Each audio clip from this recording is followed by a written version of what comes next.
আসসালামু আলাইকুম। প্রথমে একটি বাটিতে আমি এখানে 250 গ্রাম ট্যাংরা মাছ নিয়ে নিয়েছি।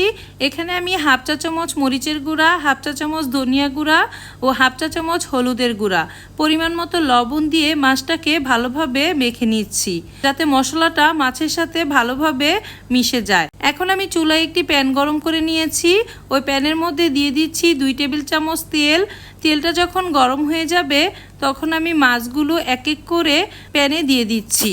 এক পাশ যখন ভালোভাবে হয়ে আসবে তখন আমি মাছগুলোকে উল্টে দিয়েছি এবং অপর পাশটা আরেকটু ভেজে মাছগুলো সব ভেজে নামিয়ে নিচ্ছি। এখন চুলায় আরেকটি প্যান বসিয়ে দিয়েছি। দিয়ে দিচ্ছি 1/4 কাপ তেল ও 2 টেবিল চামচ পেঁয়াজ কুচি। পেঁয়াজ কুচিটাকে একটু নেড়ে চেড়ে নরম করে নিয়েছি। এখন দিয়ে দিয়েছি 1 চা চামচ মরিচের গুঁড়া, হাফ চা চামচ হলুদের গুঁড়া, দিয়ে দিয়েছি হাফ চা চামচ ধনিয়া গুঁড়া।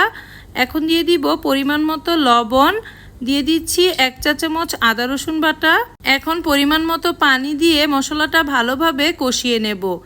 2 থেকে 3 মিনিট ভালোভাবে কষিয়ে নিলেই হবে। ঠিক এরকম মশলাটা যখন কষানো হয়ে যাবে ঠিক এরকম তেলের উপরে উঠে যাবে। আমি এখানে বেছে রাখা ডাটা দিয়েছি 3 কাপের মতো, আলু দিয়েছি হাফ কাপের মতো, দিয়ে ভালোভাবে নেড়েচেড়ে মিশিয়ে ঢাকনা দিয়ে ভালোভাবে কষিয়ে নিচ্ছি।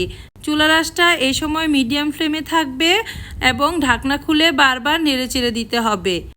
এখন আমি পরিমাণ মতো পানি দিয়ে দিচ্ছি ডাটাটা সেদ্ধ হওয়ার জন্য। ঢাকনা দিয়ে ঢেকে দিচ্ছি 10 থেকে 15 মিনিটের জন্য। এ অবস্থায় চুলার আঁচটা মিডিয়াম ফ্লেমে থাকবে। এখন আমি ঢাকনা খুলে নেড়েচেড়ে ভালোভাবে মিশিয়ে নিচ্ছি। এখন আমি ভেজে রাখা মাছগুলো এর মধ্যে দিয়ে দেব। মাছগুলো যখন দেওয়া হয়ে যাবে তখন আমি নেড়েচেড়ে একটু মিশিয়ে তারপর আবার ঢাকনা দিয়ে ঢেকে রাখবো 10 মিনিটের জন্য। আশা করছি আজকের এই ডাটা রেসিপিটি আপনাদের সবার খুব ভালো লেগেছে। সবশেষে আমি ঢাকনা খুলে কাঁচামরিচ ও ধনেপাতা কুচি দিয়ে নামিয়ে নেব। আজকের মতো এ পর্যন্তই। আরও একটি নতুন রেসিপি দেখার আমন্ত্রণ জানিয়ে এখানেই শেষ করছি। আল্লাহ হাফিজ।